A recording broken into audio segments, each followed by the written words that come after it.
Alors bonjour tout le monde. Aujourd'hui j'avais envie de prendre un petit temps pour répondre à une des questions, des remarques, des objections que je reçois le plus depuis que je fais ce métier autour de l'énergie des lieux. J'entends souvent que votre lieu, le lieu, est responsable de ce que vous vivez actuellement. Alors ça se traduit par, voilà, depuis que j'ai emménagé là, depuis qu'on travaille là, et puis il y a tout un tas de problématiques qui adviennent suite à ça. Alors la première chose que j'avais envie de dire, c'est que oui, le lieu est responsable des désagréments que vous pouvez rencontrer, par exemple matériels. Imaginons, il y a une infiltration d'eau dans votre immeuble suite à de l'appartement du dessus, un dégât des eaux, évidemment que tout l'inconfort qui va avec, éventuellement la moisissure qui pourrait s'installer dans le temps, voilà, des choses de longue durée, oui, là évidemment le lieu va être responsable de tout ce que vous aurez pu vivre suite à ça. Moi je pensais plutôt aux difficultés, aux problématiques qui vont survenir suite à l'emménagement, le déménagement, ou en tout cas dans les 6 mois, 1 an, voire 2 ans, que vous allez dater, et des difficultés qui vont être d'ordre plutôt psychologique, émotionnel, relationnel. Voilà. C'est-à-dire qu'en fait, factuellement, le lieu ne peut pas être... on ne voit pas forcément le lien de cause à effet. Et puis, je m'aperçois au fil des rendez-vous et des expériences que j'ai eues avec vous que, eh bien, vous datez en fait en disant, voilà, effectivement, quand j'ai emménagé là, ça allait bien avant, par exemple dans mon couple, et puis depuis ça va moins bien. Ou alors, j'étais à ma place dans l'entreprise, ça se passait bien, etc. Et puis on a déménagé et il y a des choses qui ont changé. Donc il va y avoir plusieurs facteurs en fait à regarder différemment. Je vais prendre l'exemple de l'entreprise. Évidemment, si vous aviez soit un bureau partagé, soit un endroit qui était bien pensé, à l'énergie activée correctement, et en tout cas un emplacement de bureau qui était bien, et que vous déménagez et c'est moins confortable, voire problématique, voire vous sentez une vraie pollution énergétique chaque jour à votre travail, là oui, on peut à nouveau rendre l'espace responsable.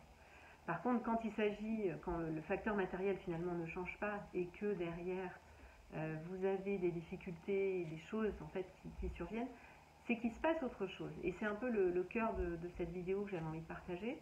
Euh, je pense que je ne vous apprends rien, ou peut-être que je vous apprends quand on parle d'un lieu miroir, c'est-à-dire qu'en fait, on vit dans un univers fait d'énergie et d'atomes invisibles. Donc tout ce qu'on va rencontrer, que ce soit des humains ou du matériel, vient en fait en synergie avec notre énergie propre. Donc le lieu dans lequel vous avez emménagé, ou dans lequel vous avez installé une nouvelle vie, eh bien il n'est que le reflet finalement de votre énergie, de votre histoire, de votre vécu. Ça veut dire que ce lieu a une forme de responsabilité dans la mesure où, en feng shui traditionnel chinois, donc on travaille avec ce qu'on appelle des cartes énergétiques pour chaque lieu. On a à peu près sur Terre 440 combinaisons disponibles. Ça veut dire qu'il y a des lieux effectivement dont l'énergie contient des informations qui vont avoir trait à des difficultés peut-être de santé, d'autres des difficultés relationnelles, d'autres de travail, et que si vous avez choisi ce lieu, eh bien c'est pas par hasard. C'est un peu là-dessus que j'avais envie de vous amener. C'est pour ça qu'on dit que le lieu n'est pas responsable, puisque à un moment donné vous faites le choix de ce lieu, vous écoutez sans doute ce côté coup de cœur, ce côté ouah, c'est celui-là, je me sens d'aller vivre là, ou d'aller voilà, déménager là, et vous allez venir vous installer dans cet espace-là. Et puis c'est là ou pas d'ailleurs, hein, mais que vont survenir certaines mésaventures, certaines voilà, difficultés que vous n'aviez pas anticipées. Mais au départ, c'est comme ça que ça se joue, c'est-à-dire que vous avez choisi ce lieu. Et ce que je voulais aborder aussi dans cette vidéo, il faut bien se dire une chose, c'est que on va avoir tendance à la sortie de tout ça de se dire bon, en fait, depuis que j'habite là, j'ai ça et ça comme problème, donc la solution c'est que je vais déménager, je vais changer de lieu. Or, le message contenu dans un lieu, ce qu'on appelle aussi l'ADN du lieu, est là justement pour vous transmettre des informations sur votre vie, sur votre évolution, sur votre chemin. Et tant que vous n'écoutez pas, tant que vous n'entendez pas ces informations, eh bien, vous allez les retrouver dans un autre lieu. Et ça, je vous parle de vécu pour moi ou pour des clients. Tant que le message du lieu n'est pas entendu et intégré, c'est-à-dire que c'est pas en venant faire une consultation et où on va effectivement écouter, lire le message du lieu et vous allez comprendre un petit peu pourquoi vous vivez toutes ces difficultés.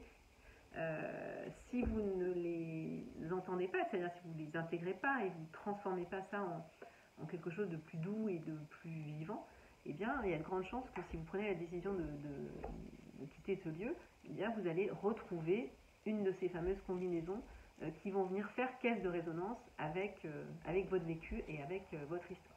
Et puis la particularité du Feng Shui traditionnel chinois, c'est que, et c'est pour ça que j'adore ce métier, c'est-à-dire qu'on n'est pas sur une partie juste divinatoire, c'est-à-dire quand on entend, quand on regarde le message qui est inscrit dans votre lieu, et ben c'est pas juste, voilà, dans votre lieu il y a ça et ça qui est inscrit, c'est pour ça que vous avez rencontré des difficultés, merci, au revoir. Non, nous, notre métier, ça va être de vous aider à incarner les solutions quelque part et à vous permettre de mieux vivre cette difficulté à travers le lieu, en changeant des éléments, en changeant des structures, des agencements, en amenant ce qu'on appelle nous des remèdes, une forme un petit peu magique quelque part de transformation qui vont faire que dans les semaines qui suivent ce travail-là, eh bien, ces difficultés, finalement, ce sentiment que le lieu est responsable, petit à petit s'apaise puisque vous comprenez, vous entendez le message et en plus, vous incarnez à travers le lieu devient un allié pour vous puisqu'il vous soulage, il vous soutient en fait dans ce mouvement et dans cette transformation